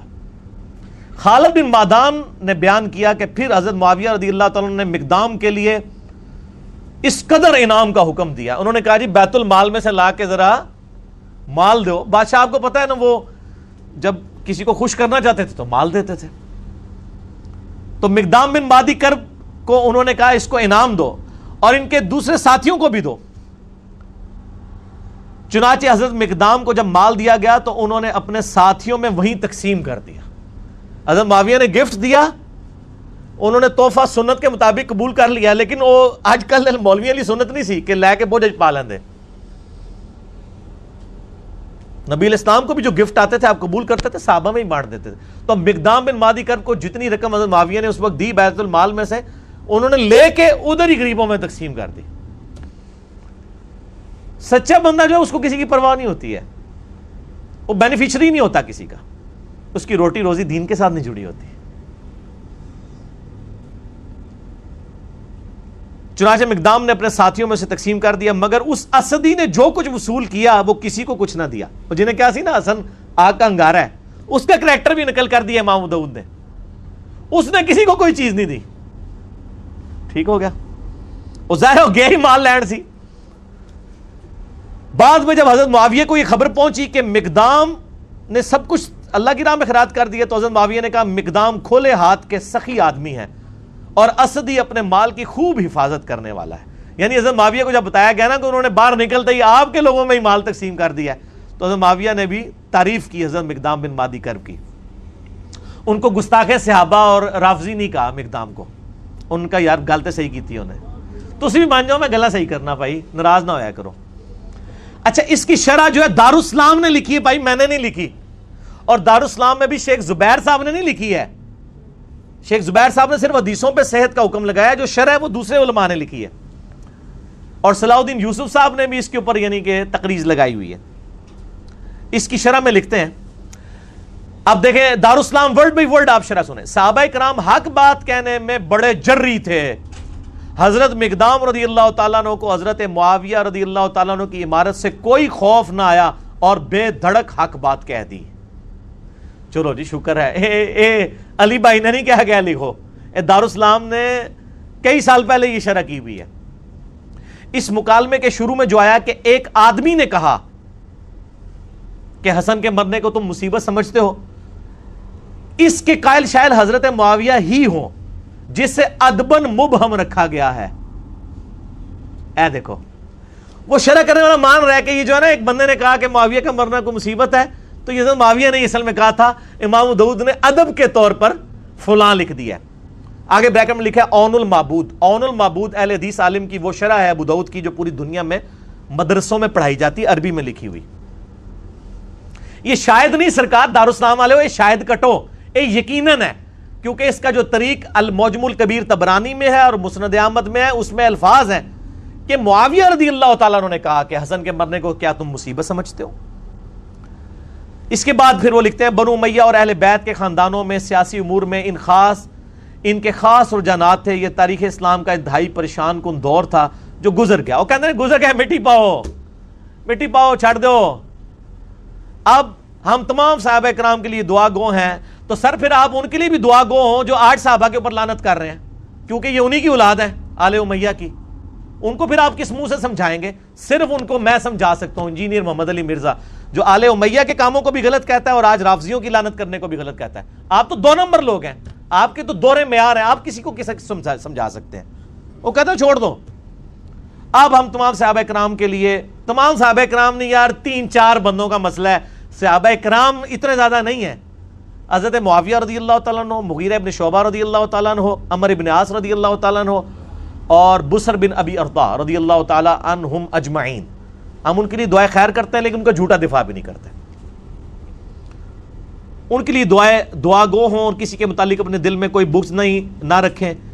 ایک مورخ کو جو ہے وہ کسی بھی جانب میلان ہو اس کا حق ہے، مگر خیال رہے کہ دوسری جانب بھی جلیل القدر صحابہ ہیں رضی اللہ عنہم و ارضاہم، اور دعا کریں ربنا اغفر لنا ولاخواننا الذین سبقونا بالایمان. اور ہم بھی یہ دعا کرتے ہیں، میرا تو کلپ ریکارڈڈ ہے سورۃ الحشر کی آیت نمبر 10. ہم دعا کرتے ہیں کاش جن کے لیے ہم دعائیں کر رہے ہیں انہوں نے بھی مولا علی کے لیے دعائیں کی ہوتی، ممبروں پر مولا علی پہ لعنت نہ کروائی ہوتی. اس کا مطلب ہے اللہ کے فضل سے ہمیں تو توفیق ہے، ان کو یہ توفیق نہ مل سکی. صحیح مسلم 6229 لعن اللہ ابا التراب نعوذ باللہ. آل مروان صحابہ کرام کو ممبروں میں بلا کے کہتے تھے ابو تراب پہ لعنت کرو، نعوذ باللہ. درندوں کی کھالیں اور ان کی گدیاں استعمال کرنا جائز نہیں ہے، اور ایسے ہی مردوں کے لیے سونا اور ریشم بھی مباح نہیں. حضرت معاویہ رضی اللہ تعالیٰ کے متعلق جو ذکر ہوا، ان کے گھر میں ریشم اور درندوں کی کھالیں اور سونا استعمال ہوتی تھی، تو شاید فرامین رسول کی وہ کوئی تعویل کرتے ہوں. دیکھو یہ وہی ہے جس طرح وہ تفسیر عثمانی میں لکھا ہے نا کہ قرآن میں آیا کہ بچے کی دودھ چھڑانے کی عمر 2 سال ہے اور امام حنیفہ فرماتے ہیں 2.5 سال ہے. شاید امام حنیفہ کے پاس بھی کوئی دلیل ہو. یہ وہی ہے او پائی سارے ہی کو کچھو، نہ میں وابی نہ میں بابی، میں ہوں مسلم علمی کتابی. آپ یہ دیکھ لیں بابی ہیں، یہ پریکٹیکلی یہ بھی بابی بنے ہوئے ہیں. دارالاسلام والے بجائے یہ لکھنے کے کہ انہوں نے غلط کام کیا، وہ کہتے ہیں انہوں نے تعویل کر لی ہوگی. دنیا میں ہر شخص اپنے جرم پہ پردہ ڈالنے کے لیے نا تعویل ہی کرتا ہے. ظاہر ہے جنہوں نے عمار ابن یاسر کے قتل کے اوپر تعویل کر لی کہ یہ علی ہے قاتل، نہ علی لے کے آتا تو نہ قتل ہوتا، ماریا خود. تو پھر مولا علی نے فرمایا کہ پھر حمزہ کا قاتل کیا نبی علیہ السلام تھے؟ نہ عہد میں لے کے جاتے نہ حمزہ قتل ہوتا. پھکی دی تھی، مولا علی بھی پھکیاں دیندے سن. الزامی جواب، اینٹی وینم، لاجیکل آنسر. بال یہ ہر ٹاپک لادا ہو جائے گا. تو یہ میں نے شرح بھی بیان کر دی اور شرح بھی بیان کر دی. باقی میں اب اس ٹاپک کو کتنا یعنی اور کھول کے بیان کروں. آپ ریسرچ پیپر 5B پڑھیں، سب کچھ آپ کو ملے گا. میرے 2 لیکچر ضرور سنیں. ایک لیکچر ہے جس میں میں نے اہل تشیع کا مقدمہ اہل سنت کی عدالت میں پیش کیا ہے، مسئلہ نمبر 101، صحیح مسئلہ خروج، خلافت و ملوکیت صحیح مسئلہ خروج اور فکر حسین حق پرستی کی علامت ہے. اہل سنت پاک.com پہ یوٹیوب پہ جا کے لکھیں 101 مسئلہ، کھل جائے گا. اس میں نے اہل تشیع کا مقدمہ اہل سنت کی عدالت میں پیش کیا، جس ایسی مسجد میں جہاں پہ آدھے شیعہ بیٹھے ہوئے تھے، آدھے سنی، اور سنی بھی تینوں بریلوی دیوبندی اہل حدیث. اور دوسرا لیکچر ہے مسئلہ نمبر 162A، خلافت راشدہ کے 30 سال، شیعہ کی کتاب نہج البلاغہ سے مولا علی علیہ السلام کے 5 خطبات کی روشنی میں، جس میں میں نے اہل سنت کا مقدمہ اہل تشیع کی عدالت میں پیش کیا ہے. لاکھوں لوگ یہ ویڈیوز، اس کے کلپس دیکھ چکے ہیں. آج میں ڈیٹیل میں نہیں جاؤں گا. آپ 5B ضرور پڑھیں، اہل سنت پاک.com سے ڈاؤن لوڈ کریں. ہارڈ کاپی منگوانی ہے عثمان بھائی کو صبح 9 سے لے کر 12:45 بجے تک، اور شام کو عصر سے مغرب تک پاکستان ٹائم کے مطابق کال کریں. تمام ریسرچ پیپرز فری ڈاک میں آپ کے گھر بالکل مفت پہنچیں گے. ان کا نمبر، موبائل نمبر نوٹ کر لیں، +92 321 5900 162، اور پاکستان میں کریں گے تو 0321 5900 ہارڈ کاپی بھی آپ کو یہ 200 احادیث کی انشاءاللہ مل جائے گی. تو یہ آج کا ٹاپک ہمارا اس حوالے سے الحمدللہ کنکلوڈ ہوا عوام الناس کے اعتبار سے. اب تھوڑی سی گفتگو رہ گئی ہے 10-12 منٹ کی علماء کے حوالے سے، وہ انشاءاللہ میں اس کو الگ کروں گا. اس سے پہلے آپ ایک دفعہ درود شریف پڑھ لیجئے. اللہم صلی علی محمد وعلی آل محمد کما صلیت علی ابراہیم وعلی آل ابراہیم انک حمید مجید. اللہم بارک علی محمد وعلی آل محمد کما بارکت علی ابراہیم وعلی آل ابراہیم انک حمید مجید. سنن نبی داؤد کی حدیث نمبر 4131 جو مسند امام احمد میں بھی موجود ہے، انٹرنیشنل نمبر کے مطابق 17,228، اور اردو PDF میں 17,321. المعجم الکبیر طبرانی میں بھی موجود ہے، حضرت حسن ابن علی کے چیپٹر میں 2628 نمبر، اور مقدام بن مادی کرب والے چیپٹر میں 636 نمبر. اس حدیث پہ بعض منکرین احادیث میں سے، اور یہ میں نے بہت پہلے کئی سال پہلے پریڈکشن کی تھی، 6 سال پہلے، کہ جو ناسبی ہوگا نا مولا علی سے بغض رکھنے والا، وہ منکرین حدیث ضرور ہوگا. وہ بخاری مسلم کی احادیث کا بھی انکار کرے گا کیونکہ اس کی مجبوری ہے، حدیثیں اس کی موت ہے. وہ تو پیش کرے گا آل امیہ اور آل عباس کی لکھوائی ہوئی جھوٹی تاریخ، تو وہ حدیثوں کے اوپر حملے کرے گا اور بر یہ پرواہ نہیں کرے گا کہ وہ منکرین حدیث ہوگا. وہ کہے گا رفع الدین کی حدیثیں لے لو، باقی حدیثیں نہ لو. تو بعض ناسبیوں نے اس حدیث کے اوپر اعتراض کیا تاکہ یہ معاملہ ہی گول کر دیا جائے. حالانکہ اس حدیث کو آج تک کسی نے ضعیف نہیں کہا اہل سنت کی تاریخ میں. اور دور اعظم میں بہت بڑے محدث شیخ ناصر الدین البانی رحمہ اللہ تعالی المتوفا 1999 عیسوی، اور شیخ زبیر علی زئی رحمہ اللہ تعالی المتوفا 2013 عیسوی، دونوں نے اس حدیث کو صحیح کہا. اور شیخ زبیر صاحب تو تدریس کے مسئلے میں بہت وہمی تھے، وہ تو البانی کی بھی صحیح کی حدیثوں کو ضعیف کہہ دیتے تھے تدریس کے مسئلے میں. اس کے باوجود اس حدیث کے اوپر انہوں نے کوئی کمپرومائز نہیں کیا اور اس حدیث کو انہوں نے صحیح ڈکلیئر کیا.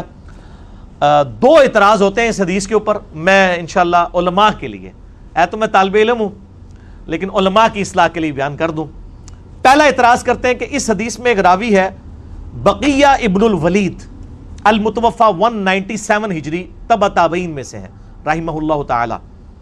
وہ کہتے ہیں کہ ناقابل اعتبار راوی ہے، اس کی حدیث محدثین نے قبول نہیں کی. اور دوسرا اعتراض کرتے ہیں اور مجھے کہتے ہیں جی، آپ کہتے ہیں جی وہ سما کی تصریح نہ ہو، مدلس ان سے روایت کرے تو ضعیف ہوتی ہے. وہ کہتے ہیں جی بقیہ جو ہے یہ مدلس ہے اور یہ ابو داؤد کی حدیث میں یہ ان سے روایت کر رہا ہے اور اس کی ان والی روایت جو ہے اب وہ سما کی تصریح کے بغیر ضعیف ہوگی. لہٰذا وہ کہتے ہیں جی آپ کے اصول کے اوپر اس کی روایت خود بخود ضعیف بنتی ہے. حالانکہ میرا اصول نہیں ہے، یہ تو صحیح مسلم کے مقدمے میں لکھا ہے، اور یہ اصول سب سے زیادہ اگر کسی نے انٹروڈیوس کروایا ویڈیوز میں نے اور کتابوں میں شیخ زبیر علی زئی رحمہ اللہ تعالیٰ نے. اس کے باوجود شیخ زبیر صاحب نے اس حدیث کو صحیح کیوں کہا؟ یہ دونوں اعتراض کے میں جواب انشاءاللہ دوں گا، کیونکہ نہ میں وہابی نہ میں بابی، میں ہوں مسلم علمی کتاب ہے. تو یہ پہلا اعتراض کہ بقیہ جو ہے یہ ضعیف راوی ہے، بڑا ریجیکٹڈ راوی ہے، اس کی روایت قبول نہ کی جائے. تو بقیہ ابن ولید، اس کے میں 5 جواب دوں گا. نمبر 1، جواب نمبر 1، بقیہ ابن الولید المتوفى 197 ہجری تبع تابعین میں سے ہیں رحمہ اللہ تعالی.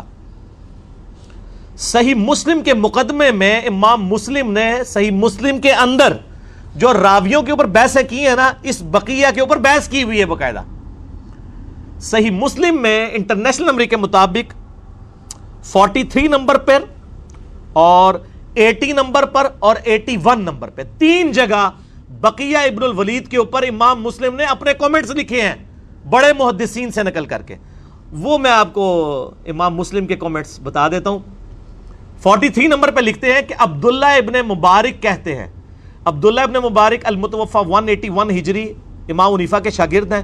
اور میں نے کئی دفعہ بتایا کہ ذخیرے احادیث میں 2 محدث ایسے ہیں جن کے اوپر نیگیٹو جملہ کبھی کسی نے نہیں کسا. ایک عبداللہ ابن مبارک، امام بخاری کے دادا استاد ہیں یہ، اور امام حنیفہ کے شاگرد ہیں. بعد میں امام حنیفہ کو چھوڑ گئے تھے.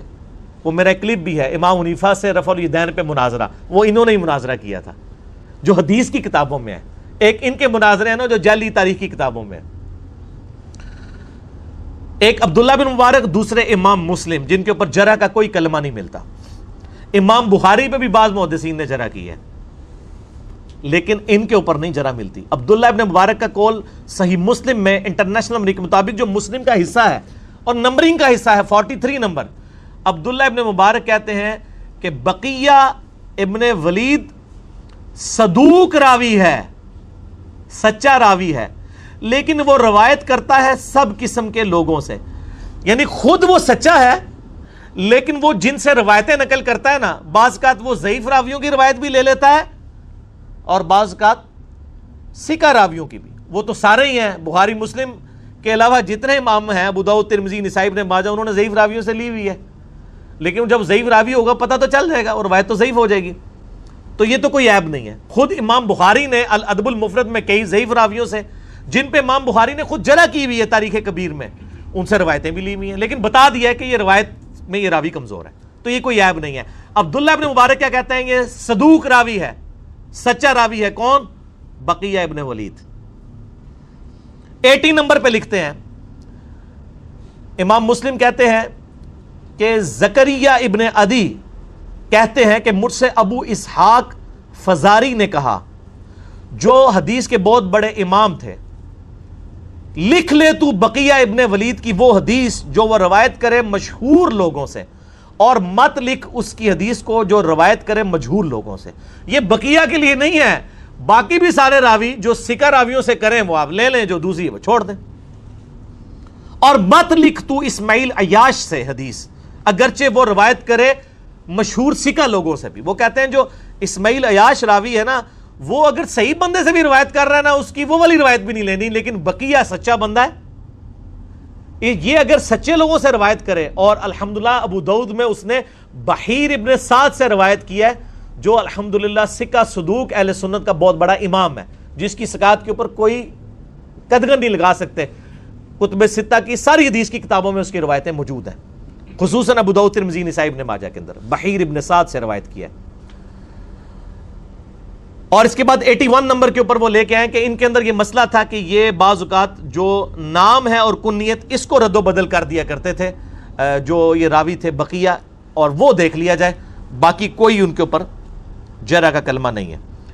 جواب نمبر 2، صحیح مسلم میں جو یہ 80 نمبر پہ کامنٹس ہے نا کہ بقیہ کی روایت جو مشہور لوگوں سے وہ کرے وہ آپ لے لو اور جو ضعیف لوگوں سے کرے وہ نہ لو، یہ سیم کامنٹس جامعہ ترمذی میں بھی موجود ہے۔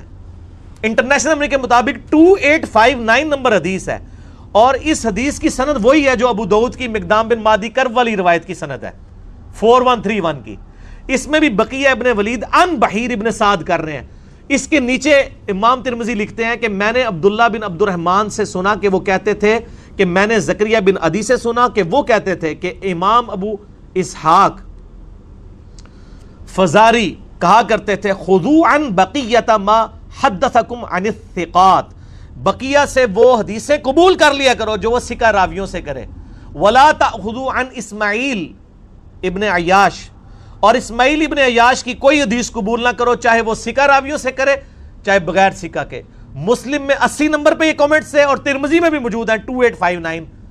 امام ترمذی تو جھوٹیاں نو گھر تک پہنچا کے گئے نے، بقیہ کے اوپر کامنٹس کیے ہوئے ہیں۔ اچھا اس طرح کے کامنٹس بڑے کم راویوں میں ملتے ہیں، تو بقیہ نے چونکہ اہل سنت کے منہج کی حفاظت کرنی تھی ناسبیت کے خلاف، امام مسلم امام ترمذی نے کامنٹس کیے۔ جواب نمبر 3، صحیح مسلم میں ایک حدیث کے راوی بھی بقیہ ہیں۔ مسلم شریف میں انٹرنیشنل نمبر کے مطابق 3514 اور 3515 نمبر حدیث ہے، اور فواد عبد الباقی کی ترکیب میں اس کا نمبر ہے 1429 1429۔ ابن عمر کہتے ہیں رضی اللہ تعالیٰ عنہ کہ نبی علیہ السلام نے فرمایا اگر کوئی ولیمے کی دعوت دے یا کوئی بھی اور دعوت دے تمہارا مسلمان بھائی تو قبول کر لیا کرو۔ یہ مشہور حدیث ہے، اس حدیث کے راوی بھی بقیہ ہیں، وہی راوی۔ ٹھیک ہو گیا جی۔ جواب نمبر 4، جامعہ ترمذی کی مشہور ترین حدیث جو اہل سنت کے بچے بچے کو رٹی ہوئی ہے، انٹرنیشنل نمبر کے مطابق 2676 کہ آپ صلی اللہ علیہ وآلہ وسلم نے فرمایا میرے بعد تم بہت اختلاف دیکھو گے، اس وقت علیکم بسنتی و سنت الخلفاء الراشدین المہدیین، میری سنت اور میرے خلفاء راشدین کی سنت کو لازم پکڑ لینا۔ یہ جو حدیث ہے جامعہ ترمذی میں انٹرنیشنل نمبر کے مطابق 2676، اس حدیث کی سند وہی ہے جو ابو داؤد کی سند ہے، بقیہ ابن ولید نے روایت کیا ہے بحیر ابن سعد سے۔ اس حدیث کی سند وہی ہے جو ابو داؤد میں مقدام بن مادی کرب والی حدیث 4131 والی ہے۔ ٹھیک ہوگا جی۔ 5واں جواب، المستدرک للحاکم میں بھی یہی جو سند ہے، بقیہ ابن ولید روایت کر رہا ہے بحیر ابن سعد سے، خواہ وہ ان سے روایت کرے چاہے حدثنا سے روایت کرے۔ یہ حدیث مستدرک للحاکم میں بھی اسی سند کے اوپر دو حدیثیں ہیں 2435 اور 4230، جس کو امام حاکم نے مسلم کی شرط پہ صحیح کہا اور امام ذابی نے موافقت کرتے ہوئے کہا کہ بقیہ کی یہ جو حدیث لینا ہے یہ امام مسلم کی شرط پہ حدیث صحیح ہے، چونکہ امام مسلم نے یہ حدیث لی ہوئی ہے 3514 اور 3515۔ ٹھیک ہوگا جی۔ امام حاکم نے اور امام ذابی نے بقیہ کی حدیث بحیر ابن سعد سے مسلم کی شرط پہ صحیح کہی ہوئی ہے۔ 5 جواب ہیں، اور کنے جواب دیا؟ ابن حجر اسقلانی المتوفا 852 ہجری، انہوں نے بھی کہا یہ صدوق راوی ہے، البتہ مدلس تھا، مدلس تو ہم بھی مانتے ہیں، اور امام ذابی بھی اس کو صدوق کہتے ہیں۔ اور بقیہ کی بحیر ابن سعد سے روایتیں جس طرح ابو داؤد میں 4131 ہے، ابو داؤد، ترمذی، نسائی، ابن ماجہ، چاروں سنن اربعہ کی کتابوں میں آپ بقیہ مکتبہ شاملہ میں لکھیں اور بحیر لکھیں، بے شمار حدیثیں کھل جائیں گی۔ یہ صرف 4131 مقدام بن مادی کرب اور معاویہ بن ابی سفیان رضی اللہ تعالی عنہما والی روایت نہیں ہے، بلکہ اور روایتیں بھی موجود ہیں۔ اعتراض نمبر 2، وہ کہتے ہیں جی بقیہ ابن ولید مدلس ہے اور ان سے روایت کر رہا ہے، تو اس کے میں 3 جواب دوں گا، اسی پہ میری گفتگو کنکلوڈ ہوگی۔ جواب number 1، to kill the evil ان دا بڈ، برائی کو میں جڑ میں ختم کرتے ہوئے آپ کو یہ بتاؤں کہ یہ بقیہ ابن ولید نے بحیر ابن سعد سے سما کی تصریح کی ہوئی ہے مسند احمد والے طریق کے اندر، اس میں تو ان سے روایت کر رہا ہے نا ابو داؤد میں۔ مسند احمد میں جو حدیث ہے 17228 عربی والی اور اردو PDF میں 17321، اس میں بقیہ نے بحیر ابن سعد سے حدیث سننے کی سماعت کی تصریح کی ہوئی ہے، ان سے روایت نہیں کیا ہوا، لہذا سماع کی تصریح مل گئی تو ابو داؤد والی روایت بھی صحیح ہوگی۔ ٹھیک ہو گیا جی. جواب نمبر 2، جو جامعہ ترمذی کی حدیث ہے 2676 علیکم بسنتی و سنت الخلفاء الراشدین المہدیین، اس میں بھی بقیہ ابن ولید ان سے ہی روایت کر رہا ہے بحیر ابن سعد کے ساتھ، اور امام ترمذی اس حدیث کو کہہ رہے ہیں ھذا حدیث حسن صحیح، حالانکہ سماع کی تصریح نہیں تھی. امام ترمذی نے اس کے باوجود ان والی روایت کو بھی علیکم بسنتی و سنت الخلفاء الراشدین المہدیین، ترمذی کی روایت کو امام ترمذی نے صحیح کہہ دیا سماع کی تصریح کے بغیر بھی.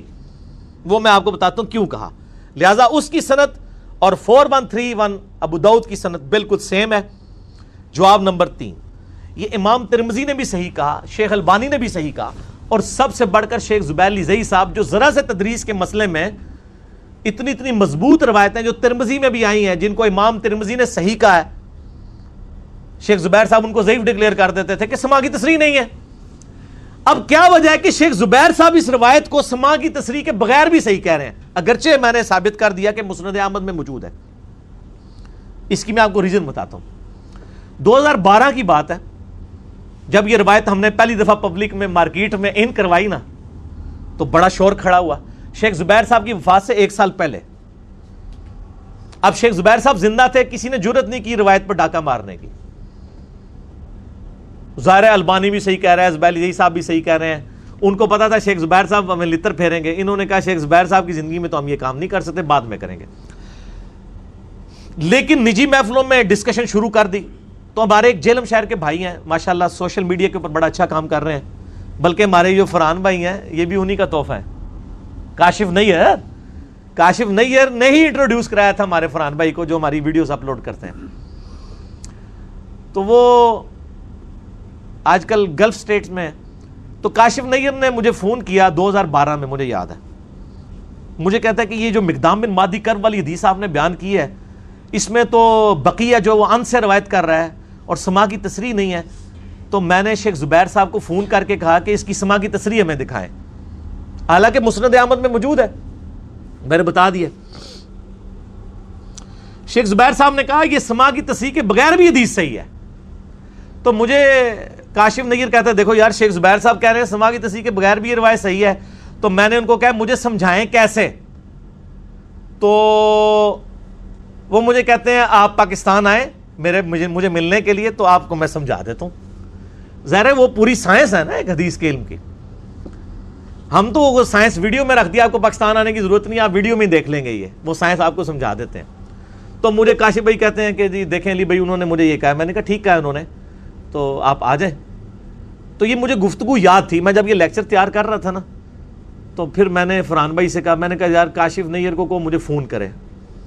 ظاہر ہے وہ گلف اسٹیٹ میں ہے، تو انہوں نے میرا موبائل نمبر ان کو دیا، تو انہوں نے مجھے اسی وقت کال کی. 4-5 دن پہلے کی بات ہے.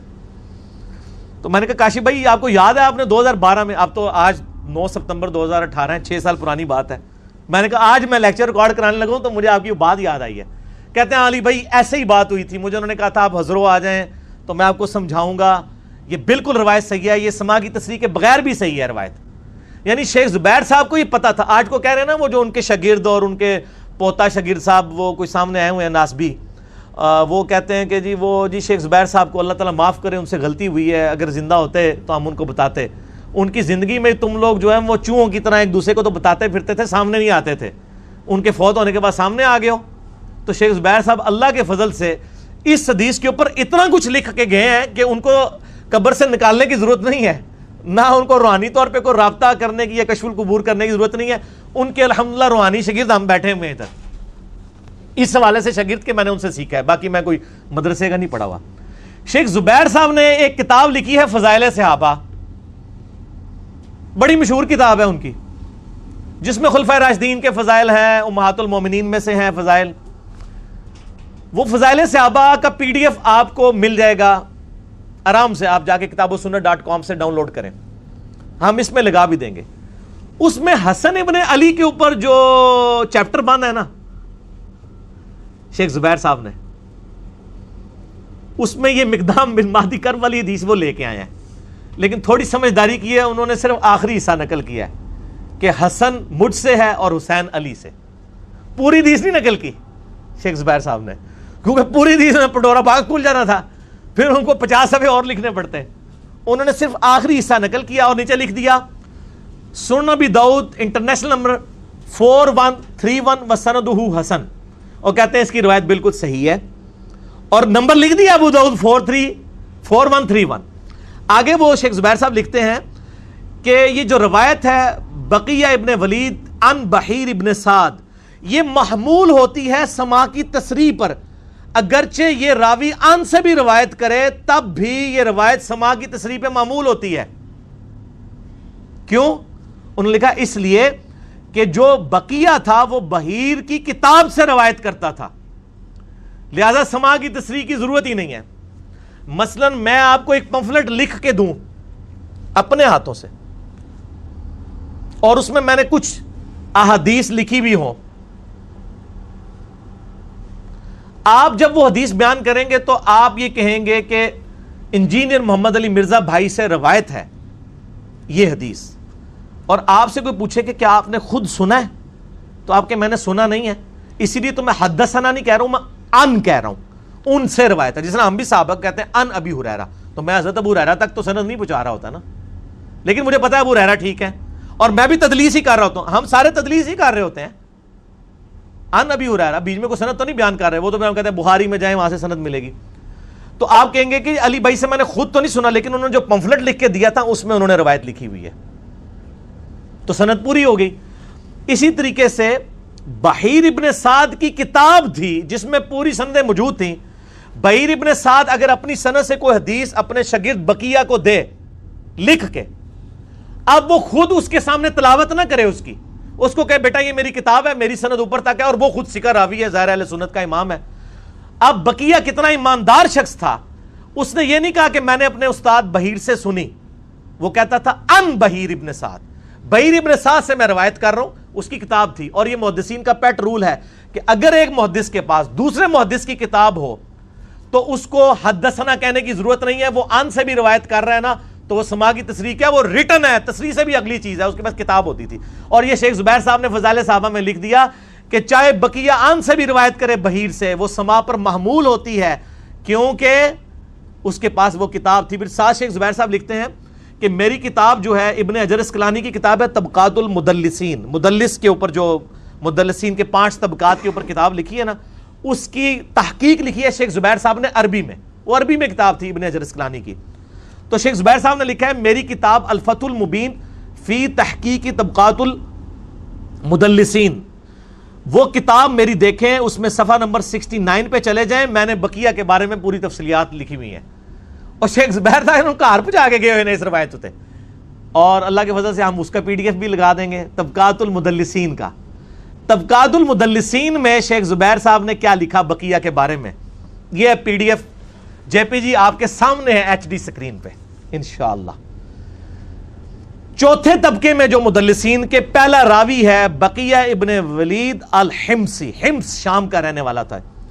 وہ لکھتے ہیں مشہور محدث ہے, اور مسلم شریف میں بھی اس کی ایک حدیث موجود ہے. شیخ زبیر صاحب نے تو صرف لکھا تھا نا, یہ شیخ زبیر صاحب نے لکھا, یہ ابن حجر اسقلانی نے لکھا ہوا ہے. ہم نے وہ حدیث کا نمبر بھی بتا دیا ہے 3514 3515. لیکن وہ کثرت سے تدلیس کرتا تھا ضعیف اور مجہول راویوں سے, لیکن ائمہ اہل حدیث نے اس کی صفات بھی بیان کی ہیں.